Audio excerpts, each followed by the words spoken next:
Yang kedua, saya nak ucapkan ribuan terima kasih kepada Mamu MK Hasni yang menghadiahkan kepada saya buku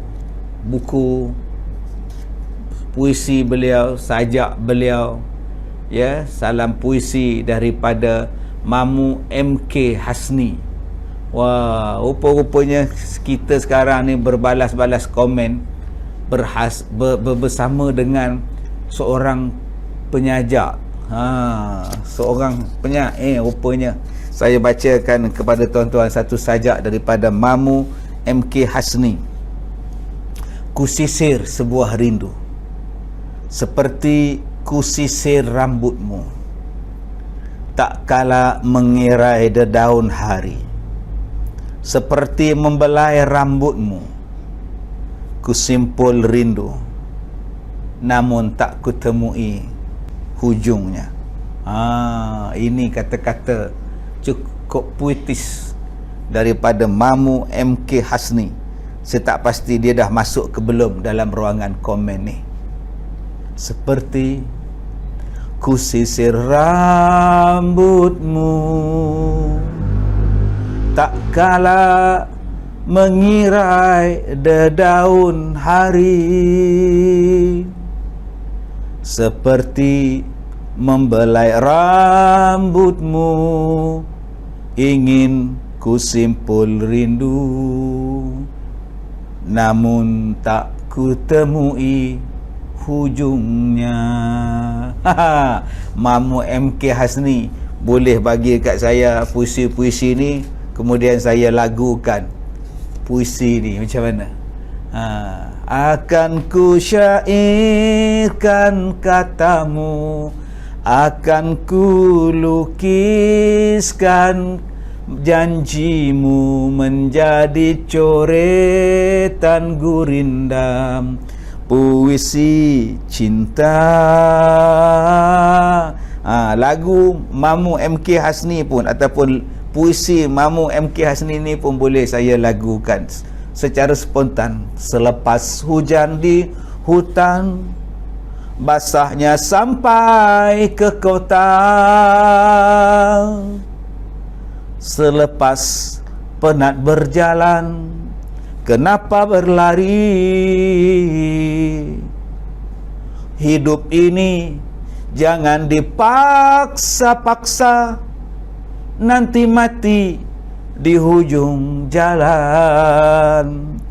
Selepas hujan di hutan, akan keringkah di halaman. Nampak tuan-tuan? Secara spontan saya boleh lagukan puisi-puisi yang ditulis oleh Mamu MK Hasni. Okey, terima kasih pada Mamu MK Hasni yang menghadiahkan buku puisi kepada saya, insya-Allah tuan-tuan. Baik, kita telah pun cukup 1000 orang untuk kita mulakan kuliah pada petang ini. Seperti mana petang ini kita menawarkan hadiah susu Situ Joy. 3 pemenang akan menerima hadiah seperti biasa. Akan dapat susu, sekotak susu kalau betul jawapannya. Jadi tuan-tuan boleh ikuti daripada awal pengajian kita. Tuan-tuan jangan ubah kamera tuan-tuan, memang gambar saya gelap. Kan? Tak ada kamera pula, tak ada lampu. Nanti saya pasang lampu Kalimantan, nampak macam siang. Kan? Okey, Erni Wati Hasan, lagu saya satu, ayahku kahwin lagi. Ayahku kahwin lagi dengan si Dara Jelita. Okey, saya bacakan hadisnya. Tuan-tuan tengok betul-betul, catat betul-betul. Ada seorang sahabat Nabi namanya Abu Darda. Abu Darda radhiyallahu anhu. Abu Darda ni berkata, kata dia, qala Rasulullah sallallahu alaihi wasallam, ala ukhbirukum bi afdali min darajati siyami was-salati was-sadaqah. Satu hari kata Abu Darda, Nabi Muhammad berkata, maukah aku khabarkan kepada kamu Rahimah Nordin, Rahimah Nordin minta saya doakan untuk dia sebab ada telefon masuk pula dah. Kan, doakan untuk dia tak sihat. Bismillahirrahmanirrahim. Wallahu yashfi. Allahumma rabban nas muzhibal ba'ishfi anta syafi wala syafi ila anta wala yughadir saqaman ila anta. Ismail Mahak kata dia pun nak tulis puisi, nak minta saya lagukan, silakan. Abu Darda berkata, satu hari Nabi Muhammad sallallahu alaihi wasallam bersabda, maukah aku khabarkan kepada kamu semua apakah amalan yang lebih tinggi darjatnya daripada puasa, daripada semayang, daripada sedekah? Nak tengok manakah yang lebih hebat darjat daripada yang puasa sunat, sedekah sunat, semayang sunat ni. Mau tak aku khabarkan kepada kamu apakah yang lebih hebat daripada benda-benda ni? Bila Nabi cakap macam itu, sahabat-sahabat Nabi pun jawablah, qalu bala. Bahkan kami nak tahu ya Rasulullah, apakah amalan yang menjadikan lebih hebat daripada puasa, sedekah, semayang ni? Maka jawab Nabi sallallahu alaihi wasallam, islahu zatil bain. Hendaklah kamu mendamaikan pihak-pihak yang bersengketa.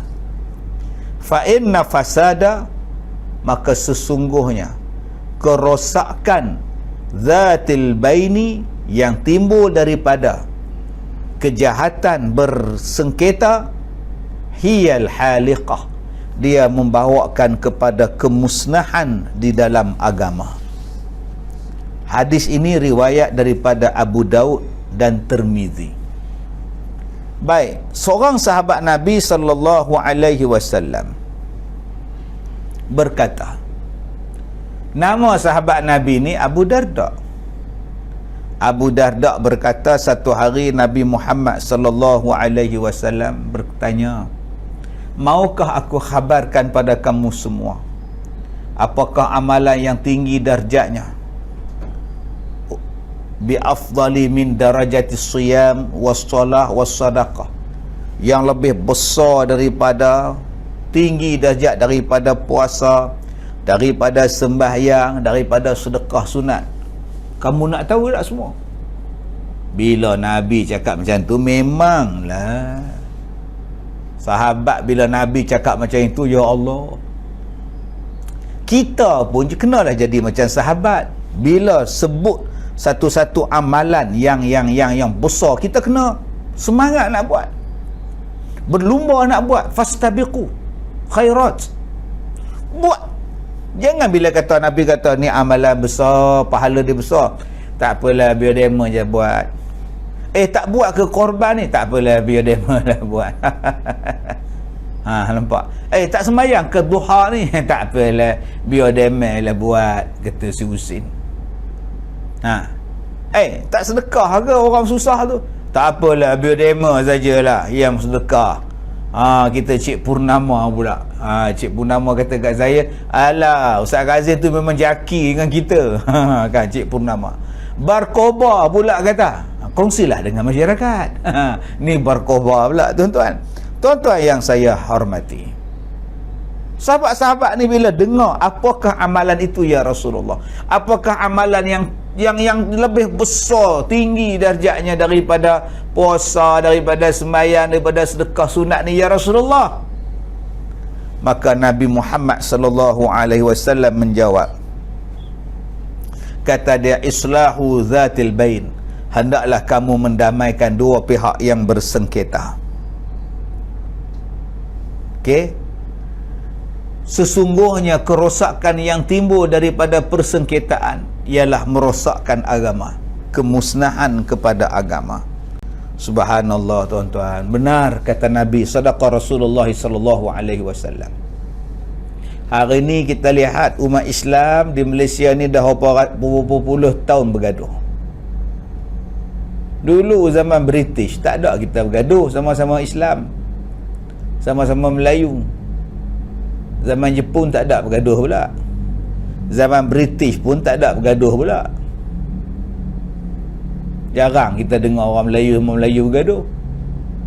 Kenapa bila diberi kemerdekaan, kenapa kita dah merdeka mula bergaduh? Belum merdeka dah bergaduh dah. Habis kenapa ni? Adakah penjajah meninggalkan kita dan menjadikan orang kita tak beraman damai? Sampai bila-bila? Dia nak memastikan bahawa orang Islam, orang Melayu ni akan bersengketa. Dan dengan sebab itu akan ada orang Melayu, ada orang Islam yang akan terus berpaut kepada mereka. Kenapa mereka tak tinggalkan kita dalam keadaan aman? Sistem yang mereka tinggalkan itu sistem yang takkan aman sampai bila-bila. Akan bertelagah sampai bila-bila. Jadi tuan-tuan tahulah sistem apa yang ditinggalkan oleh penjajah, yang sampai sekarang tak boleh nak diubah. Selagi ada sistem itu, akan adalah orang yang jatuh menjatuhkan. Akan adalah orang yang dengki mendengkikan. Akan adalah golongan yang saling jatuh menjatuh, tolak menolak, akhirnya membawa kepada fitnah, perpecahan dan pergaduhan. Dan kita ni lahir daripada orang Islam berpecah belah. Dan tidak mustahil sampai kita mati pun orang Islam masih belum berdamai. Yang berpecah belah ialah pemimpin politik, bergaduh, tekak dengan dasar masing-masing, dan diajaknya orang bawahan untuk bertekak sekali. Maka sejak daripada itulah, maka kita pun bertekak sampai sekarang. Tidak pernah ada kesatuan hati kita. Sedangkan Allah Ta'ala sebut di dalam Al-Quran, wa'tasimu bihablillahi jami'a. Sedangkan Allah Ta'ala sebut, hendaklah kamu ni berkasih sayang sesama kamu. Masalahnya sekarang kasih sayang tu di mana? Sampai dalam bab mempertahankan kalimah Allah, orang Islam tak bersatu. Menghina agama Allah, orang Islam tak bersatu. Nabi Muhammad dihina, orang Islam tak bersatu. Azan dihina, orang Islam tak bersatu. Okey. Buat TikTok, buat video berlatar belakangkan azan, orang Islam tak bersatu. Ucap selamat hari raya berguna perkataan babi pun, makanan daripada babi pun tak bersatu. Dengan minta maaf selesai masalah, dengan minta maaf selesai masalah. Sampai bila nak minta maaf? Akibatnya apa? Nabi sebut haliqah. Agama dah tercukur, agama dah habis, hilangnya sensitif, licin dah agama ni. Hiya al-haliqah, licin agama ni. Sekarang bagi tahu dekat kita, di mana ada lagi agama? Lalu kat masjid sunyi. Setengah tempat sekarang azan pun tak boleh azan. Apa salahnya azan tu? Ada pula orang cakap, kalau tak boleh azan kat masjid, azan kat rumah ustaz. Jangan cakap macam itu. Masjid itu apa? Rumah Allah. Ada peraturan dia, ada benda yang buat di masjid. Orang Melayu kita macam tu lah tuan-tuan. Kalau masjid dibuka muka kau datang pun, masalah dia datang tak datang tu soal lain. Masalah dia apa? Rahmat Allah. Jawapan-jawapan yang kita bagi tu semuanya jawapan yang menunjukkan bahawa kita sudah tidak sensitif kepada agama.